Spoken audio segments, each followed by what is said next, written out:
Hi, I'm Lisa. Welcome to day 4 of the 12 Days of Christmas at Lori's Country Cottage. Today I have some necessary notions, some fun things, and then something that's brand new. You are going to love it. We found it at market. Let's start with pre-wound bobbins.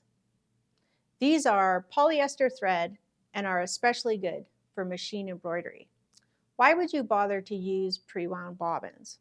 Well, when I first got my machine, I bought a great big cone of bobbin thread and I wound my own. And I thought, I don't need to use pre-wound bobbins. And then I came to Laura's class and I didn't have the right color. So I bought some pre-wounds. Well, I was sold. I've been using pre-wound bobbins ever since. They are wound on with great consistency so that you have even perfect stitches, and they hold more thread than if you wound your own bobbins. Mostly though, it saves me time and the wear and tear on my machine. So we have class L and class 15 pre-wound bobbins in black, lead gray, which is dark gray, medium gray, then you have the cream and the white. Also, we have today needles. Those are necessary, and we have 4 kinds for you today. First up, embroidery needles.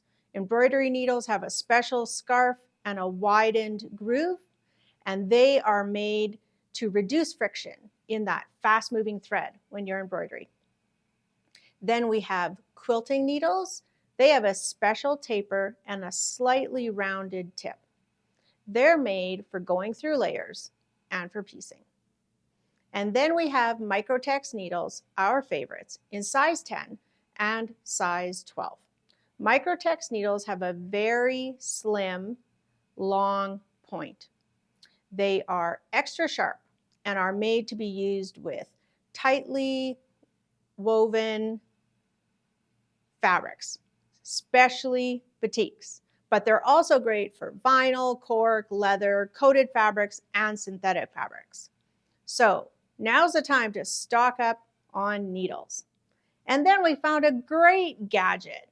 I don't know about you, but sometimes I change my needle. Now it's not new, so I don't want to put it back in the case, but it's not worn out, so I'm not ready to get rid of it, and I put it in a dish. And then the next time I need a needle, I go to the dish and I need a magnifying glass to figure out what kind of needle it is. Well, look at this. Class A's come out with a needle keeper. There are 7 sizes and 12 types of needles. So I took my needles that were in my little dish at home and put them in the right spot. Now next time I want to switch out my needle, it'll be super easy to find. And now for something fun. Puzzles. Quilters love puzzles. Is it because we love color and working with our hands? I don't know, but we sell a lot of puzzles. First up is Village Shops. This artwork is by Tom Wood. These are excellent puzzles. There are 1,000 pieces. And the next one, Quilter's Way. The artwork is by Cheryl Bartley. Again, 1,000 pieces. And these are well-made, awesome puzzles. All right, I can't wait to show you the next notion we found at market. Now I have to go set up my sewing machine, so I'll be back in just a minute.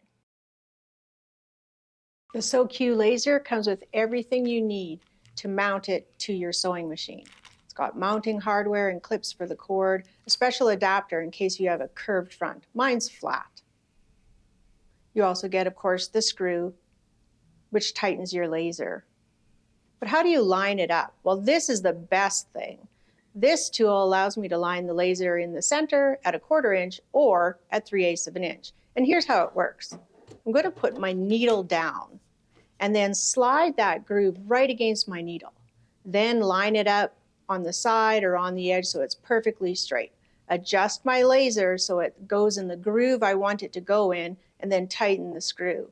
Now it's straight. And here's how it works. Normally when we're doing half square triangles, we draw a line down the middle and then have to stitch on both sides. With the laser, all I have to do is line up my laser with the points of my square. And so I'm watching the point of my square, making sure it stays on that laser line. And then I've got a perfect 1/4 inch seam on the side of my triangle. Now I could chain stitch, but let's say I'm just doing the other side. I line it up again. Oh, it's backwards. Wait till I figure it out. Yep, I'm backwards. There we go, that's better. Put the point in on the laser, watch the point that's closest to me, make sure it's lined up with the laser, and stitch away. And then I've got my 2 1/4 inch lines, and all I need to do is cut my triangles apart. Of course, if I'm doing a bunch of half square triangles, I would just chain stitch and keep going. Thanks for joining me for day 4 of the 12 days of Christmas. Today, we gave you pre-wound bobbins, needles for your machine, the needle keeper, a couple great puzzles you can do, and one of my favorite finds from market, the Suzy Q Laser. Don't forget to download your block, and we'll see you tomorrow for day number 5.